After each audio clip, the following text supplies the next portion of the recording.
Hi, class.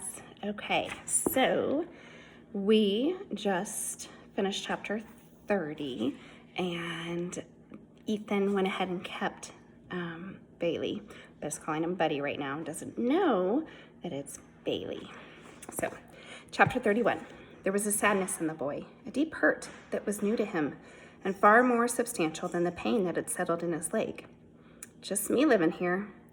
I don't know who you're looking for, Ethan told me as I examined every corner of the house. I always meant to get married. Came close to it a couple of times, in fact, but it never seemed to work out. Lived with a woman in Chicago for a few years even. The boy stood and stared sightlessly out the window, and the sadness in him increased. John Lennon said that life's what happens when you're making other plans. I guess that sums it up pretty much. I went over to him and sat, lifting a paw to press against his thigh. He dropped his gaze down to me, and I wagged. Well, hey, buddy, let's get you a collar.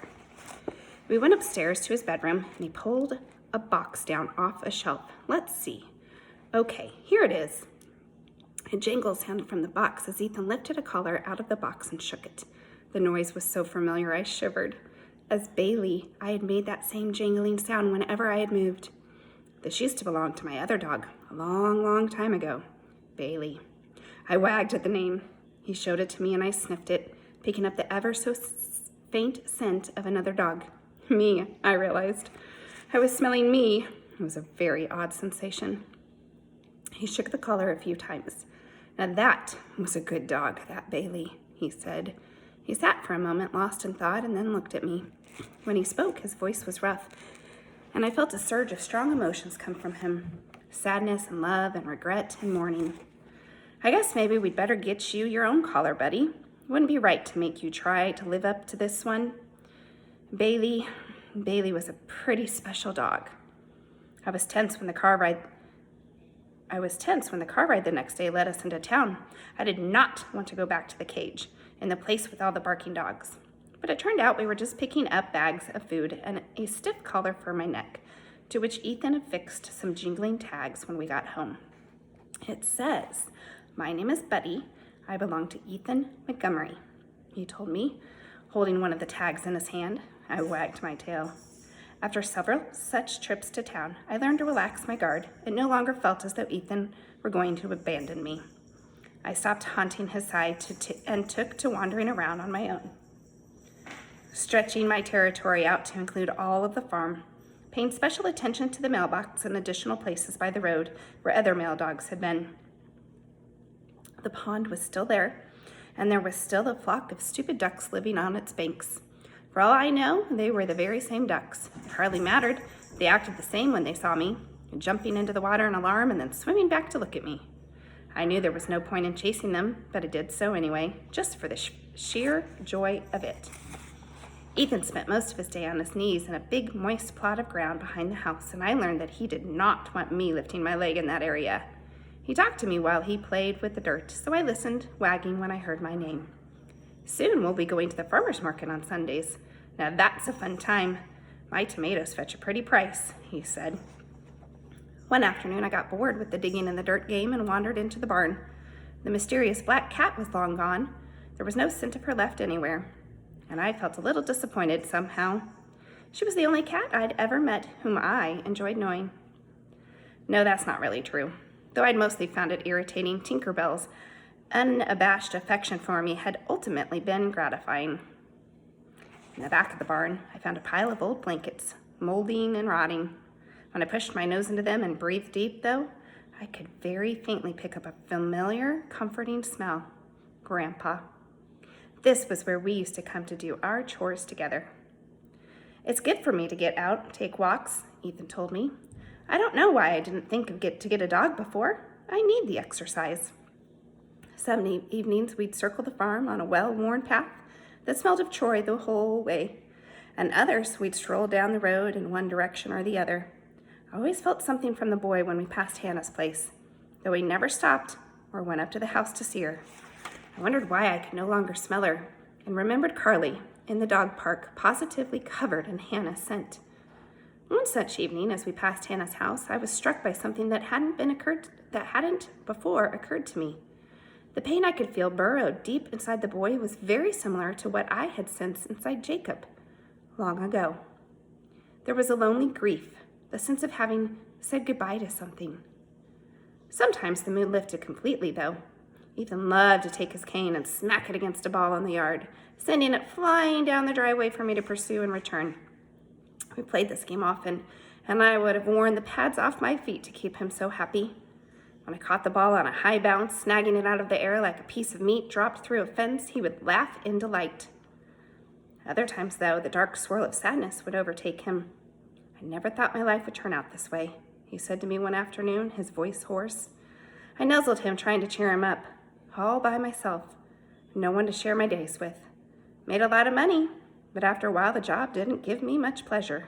So I more or less quit, and that didn't give me any pleasure either. I ran and got the ball and spat it into his lap, but he turned his face away, ignoring it, his pain so sharp it made me want to yelp. "Oh, buddy, things just don't always go as planned," he sighed. I dug my nose after the ball, shoving it up between his legs, and finally was rewarded with a weak toss, which I pounced upon. His heart wasn't in it. "Good dog, buddy," he said absently. "I guess I don't feel like playing right now." I was frustrated. I'd been a good dog. I'd done fine, and I was back with the boy. But he wasn't happy. Not the way most people were at the end of Find, when Jacob or Maya and the others would give them blankets and food and reunite them with their families. That's when it occurred to me that my purpose in this world had never been just to find. It had been to save. Tracking down the boy was just part of the equation. When I lived with Jacob, he harbored the same dark feeling inside. But when I saw him later, when Maya and I were doing school, he had a family, a child, and a mate.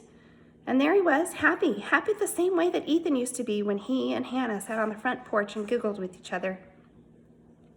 For Ethan to be rescued, he needed to have a family. He needed a woman and to have a baby with her. Then he would be happy. The next morning, while Ethan worked the dirt, I trotted down the driveway and out onto the road.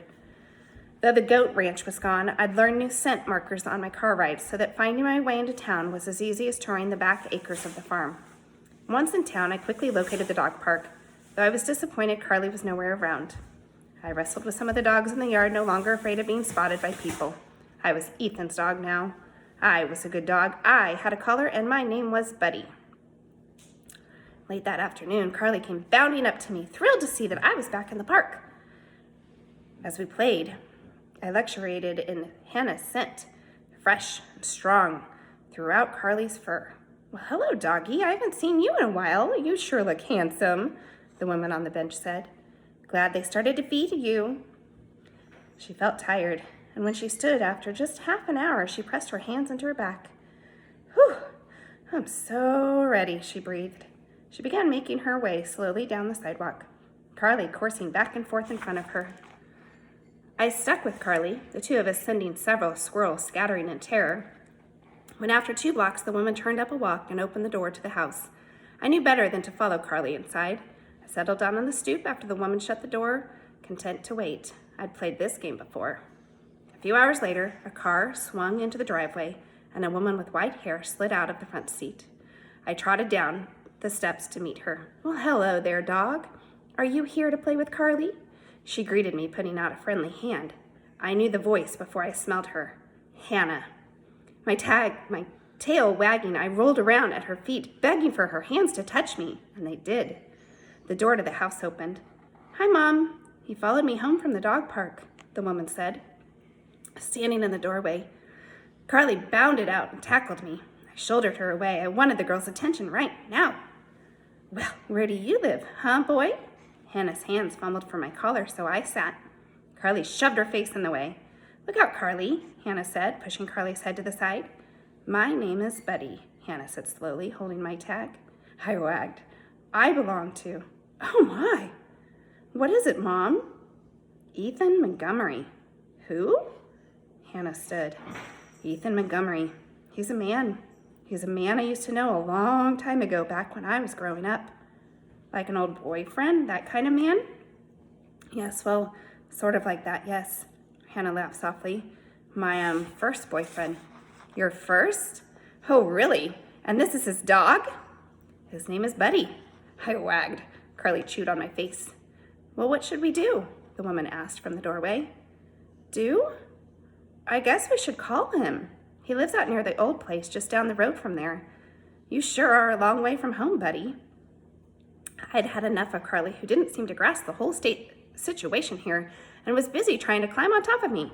I snarled at her and she sat down, her ears back, then jumped on me again. Some dogs are just too happy for their own good. I had utter faith that Hannah would take me back to the boy and that when Ethan saw her, the girl would no longer be lost to him. It was complicated, but I was doing a sort of fine show, only it would be up to the two of them to put it all together, which they did. An hour or so later, Ethan's car pulled into the driveway. I jumped up from where I had Carly pinned to the grass and ran over to him. Hannah was sitting on the stoop, and she stood uncertainly as Ethan got out of the car. Buddy, what in the world are you doing here? He asked. Get in the car. I bounded into the front seat. Carly put her paws up in the car door, straining to smell me through the window as if we hadn't been nose to nose for the past 4 hours. Carly, get down, Hannah said sharply. Carly dropped. Oh, it's okay. Hi there, Hannah. Hi, Ethan. They stared at each other a minute, and then Hannah laughed. Awkwardly, they hugged, their faces coming together briefly. I have no idea how this happened, the boy said. Well, your dog was in the park. My daughter Rachel goes there every afternoon. She's a week overdue, and the doctor wants her to spend a little time on her feet every day. She'd do jumping jacks if it would help.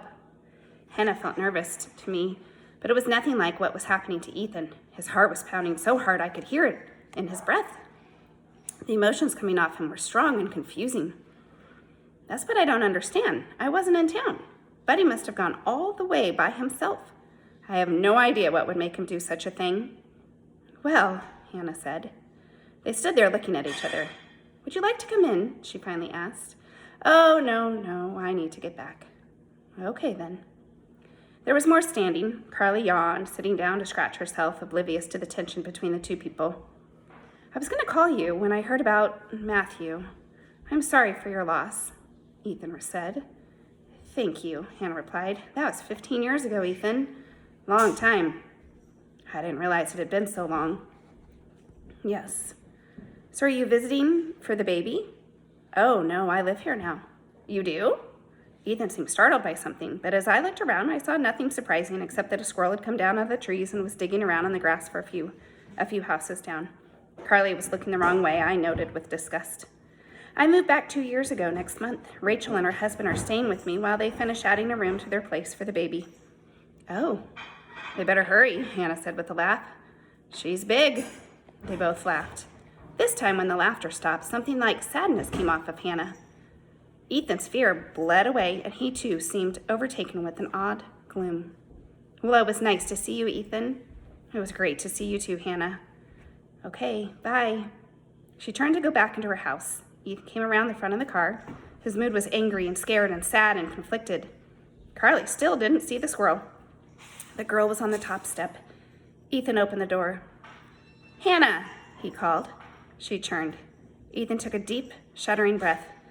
I wondered if you'd like to come over for dinner sometime. Might be fun for you. You haven't been to the farm in a long time. I put in a garden, tomatoes. His voice trailed off. You cook now, Ethan? Well, I heat things up pretty well. They both laughed, and the sadness lifted from them as if it had never been there.